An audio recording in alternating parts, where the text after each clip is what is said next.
Hey YouTube, this is Keystone Living here. We're going to talk about a king pellet stove installed into a fifth wheel RV. Um, we just purchased this about a week ago. Very happy with it. We've been running it for about 3 days now. Very happy. We were used to spending about $22-23 every single day on propane, and and that's with us gonna go get it and everything else, and we're just kind of sick of paying that amount of money for a third party to take money out of our wallets and everything else. So this year, we have went with a pellet stove. It's a KP 130, so King Pellet, and it's a 130-pound hopper. So roughly about 3 bags can fit in here. Very happy with it so far as we have used it. And this is a little bit about it, what comes with it and stuff like that. So you get a fresh air intake with it. These are a couple of brackets that came with it. I decided not to use them just because of the setup that we have here. It comes with a little handle, a couple of clamps, some screws, stuff like that. Of course, the manual and that kind of stuff. It also came with this thermostat right here. And of course, we're an RV, so I had to kind of have everything rigged where we can remove it very quickly. And it's literally just hanging on by thumbtack. But there's 2 screws, you can just remove it, take the 2 wires off, and you can remove this wire. It would only take maybe 3 minutes to remove the whole wire. It's just sitting right behind this slide over here. So that came with it. You gotta buy the new wire for the thermostat, but you can get a 50-foot of that for only $8 at Menards, or roughly-ish. And a little bit about actually of what was here before. It was an entertainment center. It was very big and bulky. You lost a lot of space for just a TV to sit there. There was a fireplace that was underneath it, but it was electric. And we weren't very happy of the electric piece of it. Didn't put out as much heat and stuff like that. So I was doing a lot more research on a pellet stove, and this is the one we went with. Like I said, it's a KP 130. It heats up 2,200 square feet. The whole camper is only like 400 square feet, so it's barely even working to even keep up, you know. And we installed like the brick. It's a wallpaper, and that's been holding up pretty decently. It's got a few little air bubbles in it, but as soon as you shut off the pellet stove, it all goes away, so you can't even see it. I'll point it out.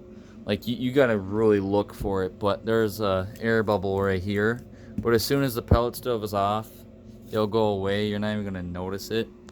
I installed the 3 lights up there, just to add some more light over there in the slide out and stuff like that.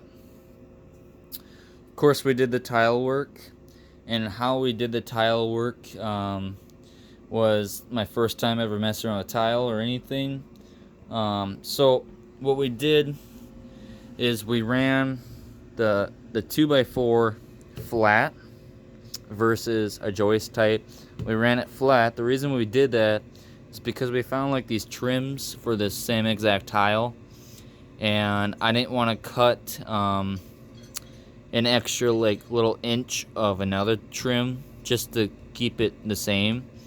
So if that made any sense. So what we did was I laid a 2x4 this way, and then I laid 3/4 inch plywood on top, and then I added Durarock, 1/2 inch Durarock, which is like a cement board basically. It's required to have for tile. And then I also added grout, of course, and then the tile itself. And that was all to prevent adding like another, inch or so, maybe 1/2 inch of tile on the side here. It didn't turn out too bad. Yeah, so that turned out pretty decent. And then I also added, I don't know if you can see it, the outlet is right there. The reason we did that is so we didn't have to go rip out the freaking walls on this RV. And this is actually a slide out portion. So I didn't feel like ripping out the walls, and there's an outlet wire that used to run out behind there for the TV.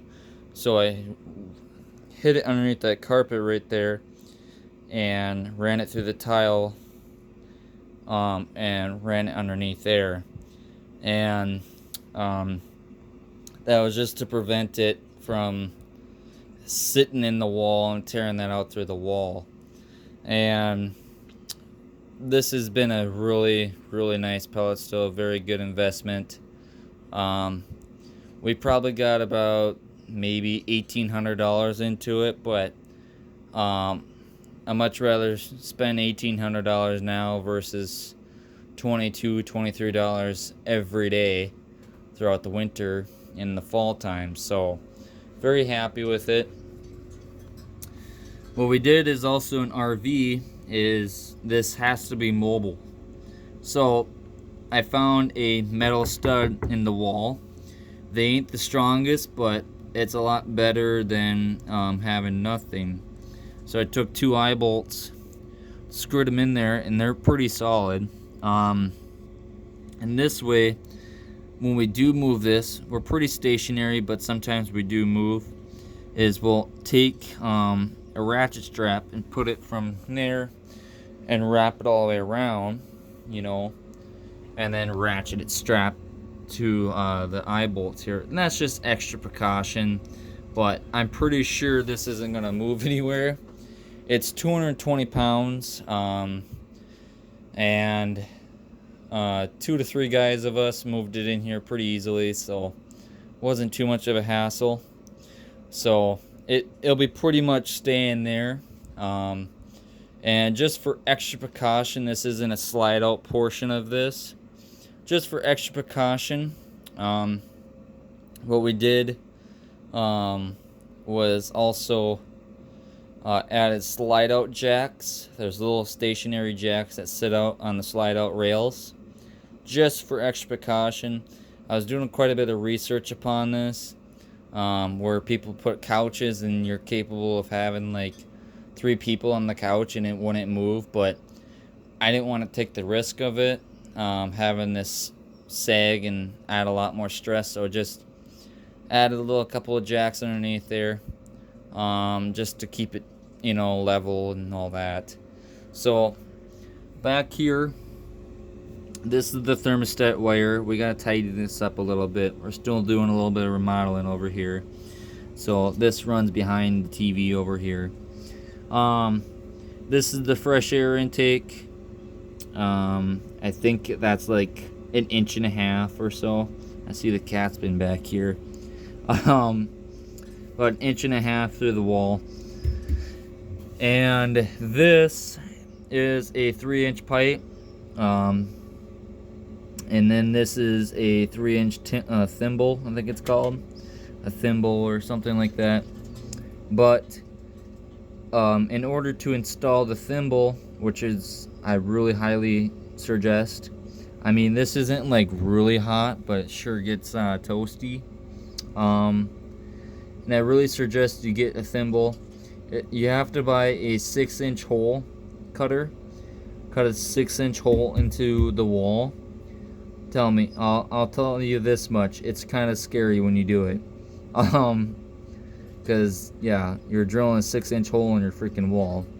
But and then you install the thimble, but you have to cut down the thimble, because it's these walls, of course, are only so thick. I mean, they're only like 3 inches thick, if that.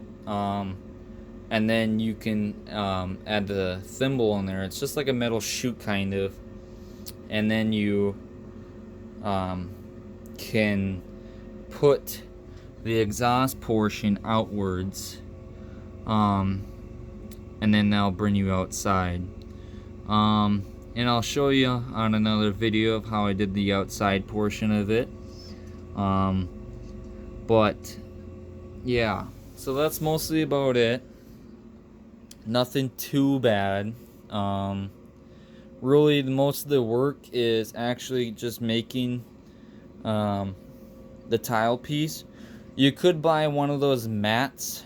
They make them at Tractor Supply. I think they're like 60-80 bucks, and they're a mat and that you can just put on the ground. But I didn't like the color, first of all, but I also didn't like the of how thin it was. It was very, very thin. I mean, it's like only an inch thick, and I didn't feel like putting that on the ground and having a bunch of indents from the pellet stove to the bottom of the carpet. So with this, it looks a lot nicer. And once we do actually move out of the RV here, we'll bring the pellet stove out, and bring it into our house or so. But for now, we're gonna have it in here. Very, very happy with this. So yeah, this is part 1. I'll show you part 2, which will be just a quick, maybe 5-minute video about outside of what I've done. Nothing too fancy. Other than that, yeah. Thanks for watching this video, guys.